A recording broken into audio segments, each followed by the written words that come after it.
of water inside. After adding water, cover with a lid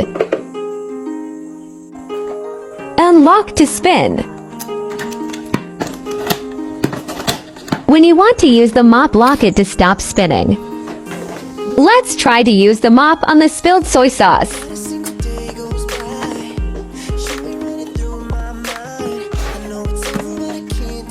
After mopping, let's test if it is true that the dirty water and clean water will separate.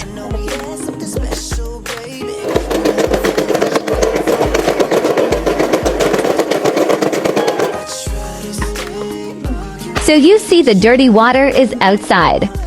And let's see if the water inside is clean. So the rumor is true about this mop that separates dirty and clean water.